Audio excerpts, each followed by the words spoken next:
το ρεμπέτικο δεν είναι πολιτικό τραγούδι, σε καμία περίπτωση. Κοινωνικό ναι, και έχει κοινωνικά στοιχεία, αλλά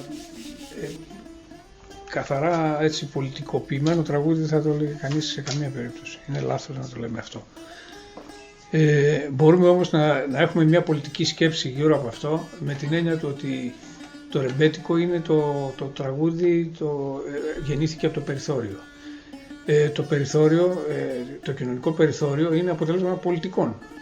Δηλαδή πολιτικών όχι ανθρώπων, αλλά μιας πολιτικής, ας πούμε, η οποία δημιουργεί αυτό το περιθώριο. Και το ρεμπέτικο, ας πούμε, είναι ένα είδος που έχουν επισημάνει οι μουσικολόγοι ανά τον κόσμο, ένα από τα 5 είδη τα οποία αναπτύχθηκαν ταυτόχρονα με την εποχή της εκβιομηχάνησης της παραγωγής. Δηλαδή η εκβιομηχάνηση δημιούργησε τους βιομηχανικούς εργάτες, οι λαοί δεν πρόλαβαν να προσαρμοστούν σε αυτό το καινούριο είδος παραγωγής, η βιομηχανική παραγωγή, δημιουργήθηκε περιθώριο. Δηλαδή άνθρωποι που δεν γίναν βιομηχανικοί εργάτες, δεν εντάχθηκαν, δεν πλούτησαν με άλλο τρόπο, δεν εντάχθηκαν στην κοινωνία με άλλο τρόπο και μείναν στο περιθώριο.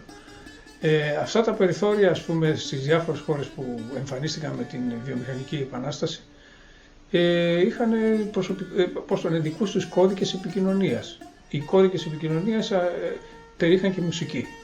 Το ρεμπέτικο λοιπόν ήταν ένας τέτοιος κώδικας. Η σχετική καταστροφή που τη λέμε εμείς καταστροφή, διότι καταστράφηκαν πληθυσμοί, δηλαδή το ίδιο ισχύει και για τους Τούρκους, νομίζω και για αυτό η καταστροφή ήταν. Τούτοι φύγαν από εδώ οι άνθρωποι που ζούσαν με τις οικογένειές τους και με τα κτήματά τους αυτά τους και ξεριζώθηκαν ξαφνικά και ανταλλάξαν τους πληθυσμούς. Εν πάση περιπτώσει, αυτοί που ήρθαν από τη Μικρασία έφεραν ένα πολιτισμό, κυρίως η Σμυρνή, ένα πολιτισμό ο οποίος στην Ελλάδα ήταν άγνωστος. Βέβαια ήρθαν άνθρωποι εξαθλιωμένοι, έκαναν πολλά πράγματα άσχημα και δύσκολα για να ζήσουν, αλλά η μουσική είναι μουσική. Επηρέασε τα μουσικά πράγματα στην Ελλάδα όσο καμιά άλλη μουσική, με τα λαϊκά, γιατί υπάρχει και η άλλη πλευρά, ας πούμε, η πλευρά του καφέ Σαντάν που λέμε, ας πούμε, με τα δυτικότροπα και τη δυτική μουσική, στην οποία επίσης είχαμε σοβαρές επιδόσεις. Δεν θέλω να τα απαξιώσω, δηλαδή υπήρχαν εξαιρετική μουσική, οι οποίοι άφησαν ρεπερτόριο στο ελαφρό τραγούδι που λέμε καταπληκτικό. Στην Ελλάδα το ρεμπέτικο μεταεξελίχθηκε στο λαϊκό και στο σύγχρονο τραγούδι. Περιέχει στοιχεία από την μουσική της Ανατολής, αυτά που λέμε μικρασιάτικα εμείς, από την επτανησιακή καντάδα που είναι επηρεασμένη από την Ιταλία πολύ, από το δημοτικό τραγούδι, την μουσική παράδοση, από τη βυζαντινή παράδοση, περιέχει όλα αυτά τα στοιχεία. Γι' αυτό είναι δυνατό, γιατί η μουσική του, ας πούμε, είναι γνωστή.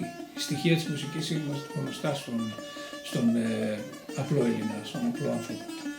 Και είναι το μοναδικό τραγούδι που είναι πανελλήνιο. Δηλαδή αν το σκεφτούμε, ας πούμε, ποιο τραγούδι είναι που το ξέρουν όλοι οι Έλληνες ανεξαιρέτως. Σε οποιοδήποτε μέρος της γης και αν βρίσκονται, ξέρουν έστω και ένα.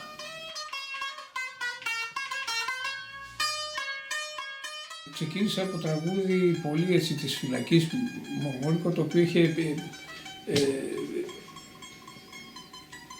δηλαδή το λέγανε άνθρωποι οι οποίοι ήταν κυνηγημένοι, τους κυνηγούσαν. Δηλαδή ήταν το ρεμπέτικο, ας πούμε, και όλα τα γύρω από αυτό, όπως είναι τα ναρκωτικά, ας πούμε, και ιδίως το χασίς, ήταν κυνηγημένα, απαγορεύτηκαν κάποιες φορές.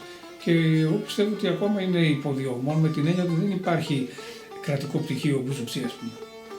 Το δεδομένο ότι δεν υπάρχει κρατικό πτυχίο μπουζουξή σημαίνει ότι το ελληνικό, το επίσημο κράτος, παρόλο που όλοι οι πολιτικοί έχουν ρίξει τις ζεμπεκές τους στα νυχτερινά κέντρα, δεν το έχουν αναγνωρίσει ακόμα σαν στοιχείο της ελληνικής ταυτότητας.